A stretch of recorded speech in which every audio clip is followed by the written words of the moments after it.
Well, joining me now to discuss this, first of all, is the chairman of the Independent Business Network and former Director General of the British Chambers of Commerce and a friend of the show and a friend of mine, John Longworth. Good to see you, John. Good morning. The big plan, let's give the macro picture, as we like to call it. The big plan was to open the markets up to new suppliers and to introduce a price cap to protect the poorest. Was that a faulty model from the very beginning? Yes, I mean, state intervention is a faulty model if you actually want to have energy security and people will be provided with energy at reasonable cost. I mean, we ain't seen anything, nothing yet. This is a situation where we will have either higher bills to subsidise green energy, or we will have taxes subsidising green energy, and those things will fall upon hardworking families, often the poorest families in the country. And that's quite wrong.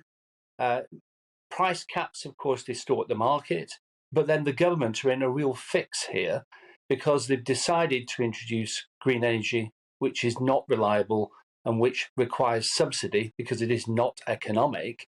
So they're faced with the situation where they've got to intervene in the market in order to force through these green objectives. But we're in a bizarre situation as a country. The UK produces 1% of global carbon emissions, whereas China, for example, produces 27% of global carbon emissions.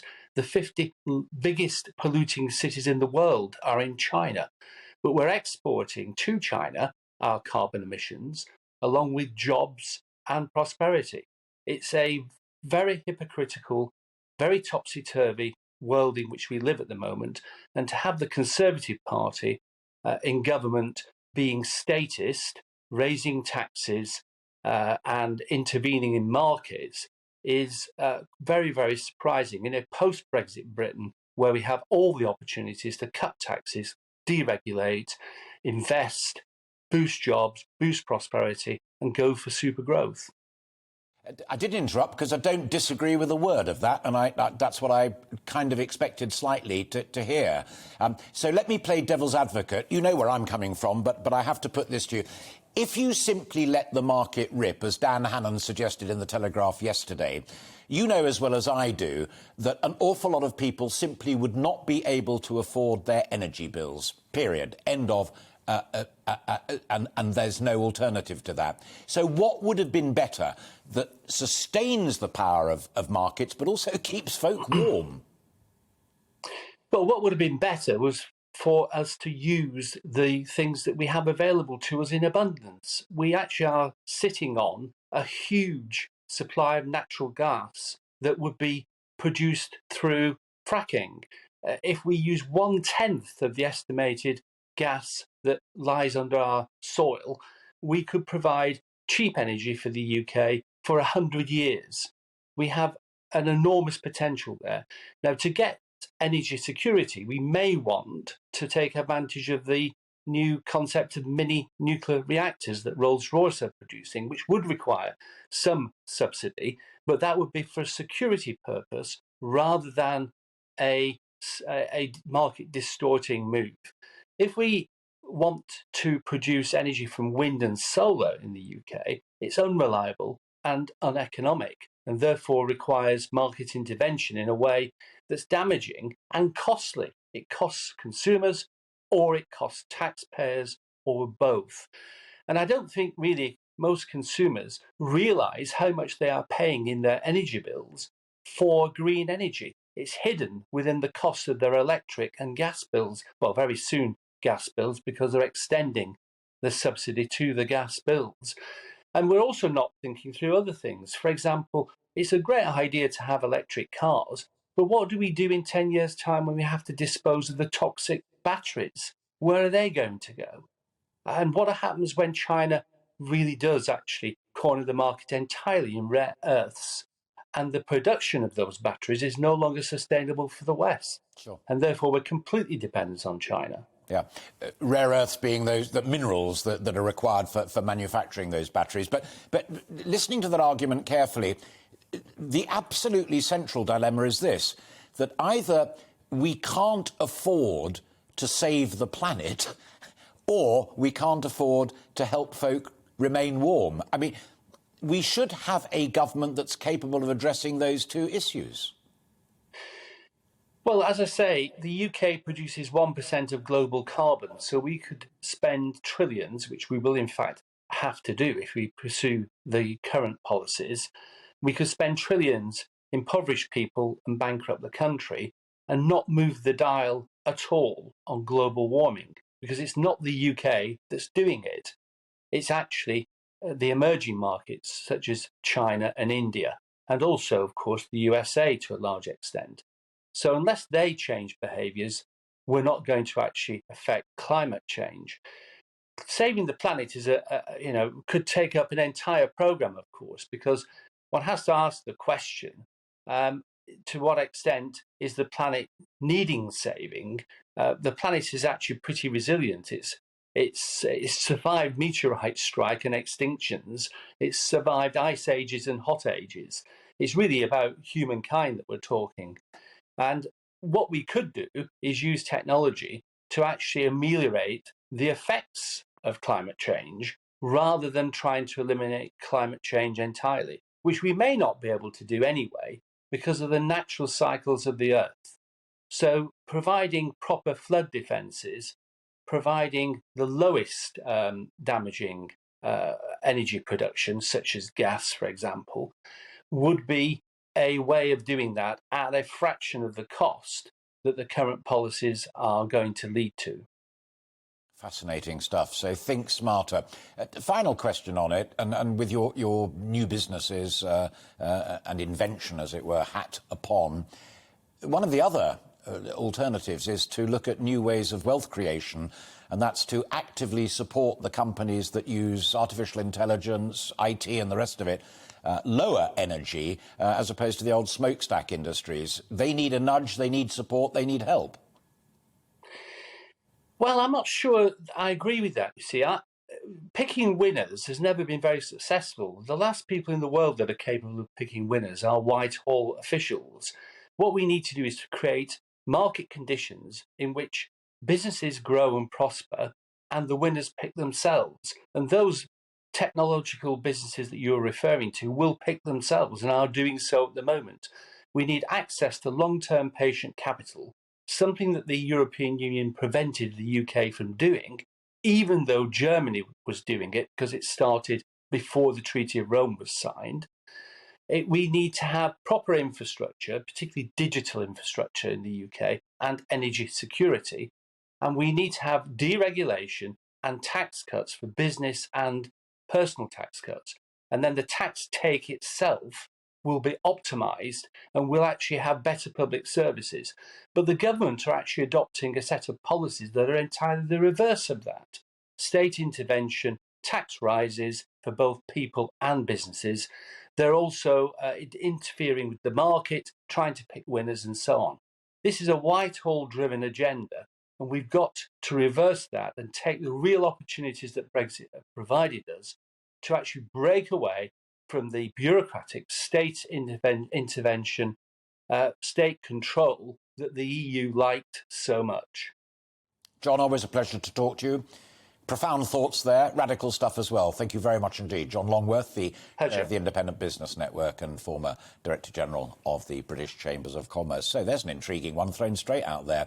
Can we afford to save the planet? Do we need to? Well, we probably do need to save it, but listen carefully to what John said there. There are clever, high-tech ways of doing it and also leaning heavily on China until, as Digby Jones famously said, they have your lunch and they have your dinner. Joining me now is Ian Wright to continue the discussion. Ian's a former Labour MP, in which capacity he was also chair of the Business Select Committee, and he now works at the Institute of Chartered Accountants. Ian, great to see you. Thank you very much indeed for joining us. To take you back, I mean, John got on to saving the planet there, which we'll get on to as well a little later in the conversation. But initially, talking about domestic prices and this difficulty of rising bills for folk, were you in favour of the price cap, either in the Miliband days or the Select Committee days, or even when the Tories finally embraced it? Good afternoon, Alistair. It's good to see you again. Yes, I was, because as you were saying, in many respects, the energy market is somewhat regressive. It penalises at times people on low incomes, and people have that choice of, do I heat my home or do I eat for the week? So we've got to do something to make sure that the market is reformed, in which affordability is a key criterion, and price caps was a mechanism by which that could happen. Thatcher famously said you can't buck markets, and as I said at the very beginning, Hannon argues very carefully that ultimately it comes unstuck. Boris Johnson on Andy Marr's programme this morning said that the real answer to all of these cost of living crises, whether it's energy prices or any of the other factors there, is to get people to work harder, increase productivity, pay them more so that they earn more, so that they can meet real bills rather than other taxpayers subsidising it. Well, there's a lot of truth in that, and making sure that we move away from a low-wage economy is really important. But I was really struck by your original remarks, Alistair, and also by John's remarks. The real reason for this current crisis is essentially China. You know, what's happened in China and the way in which we are connected in terms of that global energy system. China has started to increase production coming out of the pandemic. It's risen by about 15% in the last few months. They're taking coal offline for a variety of different reasons, partly because of climate, partly because of accidents, but they're relying more on natural gas. Russia is supplying China with more natural gas at the expense, at the cost of the supply into Western Europe. We're having to deal with that. And also, we as a country have traditionally really under-prioritised gas storage.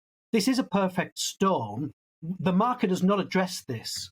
And so we do need to do something about this. And I think the best way is actually, let's create prosperity, jobs, and grow the economy by trying to embrace this transition to a new industrial revolution where we produce our own energy, you know, in terms of offshore wind, in terms of a whole range of different micro generation through solar and what have you, use of the hydrogen economy, of which we have an abundance. We could be really at the forefront of that. I'm speaking to you from Northumberland, Alistair. In the 18th and 19th century, this part of the world supplied us and made us the richest country on earth, thanks to its natural energy, our natural resources. We can do that again in the 21st century through use of offshore wind, tidal, huge opportunities there that will create prosperity and jobs. You've written, that's fascinating, and I've banked that thought as well, but you've also written recently about the problems not only individuals are facing on energy, but steel, clearly, which is another bit that used to be huge up in that neck of the woods and is having a trickier time of it there and in South Wales. Isn't the steel industry a glaring example of something that for a while was badly managed, couldn't keep up with global challenges, was bailed out after government after government after government, and is just about hanging on? The first inquiry that my select committee, when I chaired it, carried out was the future of the UK steel industry. It matters a lot to me, Alistair. Both of my grandfathers were steel workers. They met, my families met. I am here because of the steel industry, quite literally. We don't want to have a transition to a green economy at the expense of our industry, particularly the steel industry. There is a way, and I'm not a scientist, I'm not a chemist, but removing carbon from the steel process and replacing it with, to some extent, with methane, but actually more with hydrogen, can mean that we can do the best of both worlds. We can start to eliminate carbon from that heavy industrial process, create jobs, have investment, and make sure that we can be competitive in the global steel market. It's still a huge, important part. It's a foundation, literally a foundation of our modern economy. We need to embrace that. But the market will not deal with that on its own. You need a partnership with government to make sure the investment moving away from blast furnaces as they're currently configured to a hydrogen-fuelled furnace, that needs help, support and partnership from government. Really good to talk to you, Ian. Thank you very much indeed for joining us this Sunday afternoon and for those profound thoughts. Some of them very economic and some of them movingly personal as well. I appreciate both. Thank you very much indeed. You take care and keep in touch with us. Ian Wright there, former Labour MP, chair of the Business Select Committee at that time, and now Managing Director of Reputation and Influence at the Institute of Chartered Accountants. Interestingly, that both he and John are saying that the transition to the green economy and that general notion of saving the planet really maybe needs to go back and needs a little further thought about how we get to that point. John was not sure we needed to get there, but how we get there not at the expense of other people. And Ian there saying steel. We do not want to transition to a green economy at the expense of the steel industry. Well, let's talk now to Frank Askoff, who is the Energy Policy Manager at UK Steel. Frank, how damaging could these rising energy prices be for your industry? Well, they have been quite damaging, in particular in September, where we've seen some of our members having to halt production. We've seen price rises over the last 18 months across the European continent and Asia, but where prices have risen kind of steadily in Germany and France, our competitors, we've seen them dramatically peak in the UK. And that's led to prices that were, for a certain period of times during the day, have meant that steel makers have paid prices about 50 times the average for a certain period of the day. And that's meant that they've had to halt production. And that's been very, very damaging to them and their competitiveness and ability to meet orders. And I think when we take a couple of steps back and look at what's actually happened in September, is that where our members and other steel producers in the UK, they've faced prices that are roughly 4 times the average for them compared to last year, where the steel makers in Germany and France have faced prices that are about 3 times their average. So we have seen like the average prices risen, or being double that of almost double that of Germany, and that is really damaging. Steel is an incredibly energy-intensive production, and we need energy to produce steel. So having that price difference is very, very damaging, and we're worried that will continue. Yeah, absolutely. Take that as read, Frank. But if you add into it the fact that you've still got Chinese dumping in a global market, despite World Trade Organization, that simply doesn't work. There's no decline in demand for steel, quite the opposite. Can UK Steel survive energy and China? Yes, it can. Definitely can. The UK steel sector, it has all the foundations and all the kind of characteristics to be able to move towards a very prosperous future. What it needs is a level playing field. Fundamentally, we need the same kind of electricity prices. We need the same energy foundation as they have on the continent, so we can compete on a level playing field.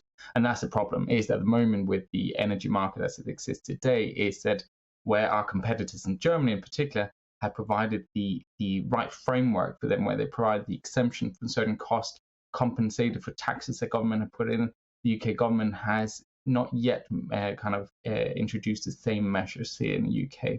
And that means that we don't compete on the level playing field, and that means that our margins are reduced, and that makes it more difficult for us to attract that investment into the UK, into new technologies, into this shift towards net zero steel production.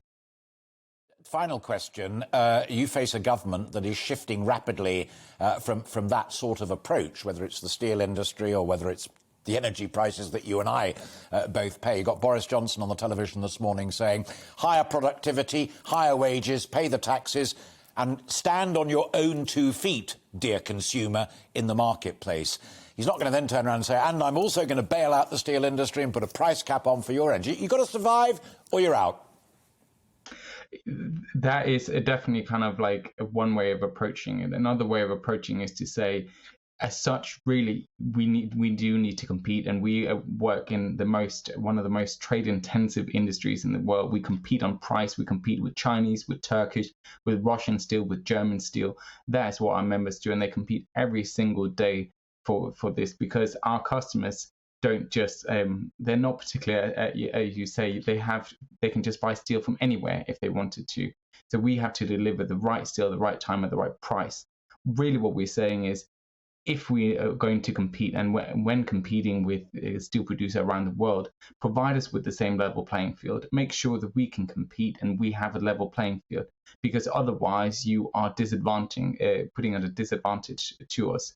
And that makes it much more difficult for us, again, to compete, because it really isn't a fair game. Frank Asgoff, Energy Policy Manager at UK Steel, thank you very much indeed for your thoughts there. Thank Frank, you very again. much. 3 out of 3 on the profound stakes there. Frank saying, yes, of course, we can survive, but only with a level playing field. We are being outstripped by the Europeans. Energy, especially, is something that we do need. But what a sense of can-do there from all 3 of my guests, but also posing profound questions about how we save the planet and how we keep our industries going as well, and how you and I keep warm. Welcome to the GB News YouTube channel. You can watch us live 24 hours a day, catch up on your favourite shows, and join in the conversation in the comments below. Don't forget to subscribe and you'll never miss any of our exclusive content.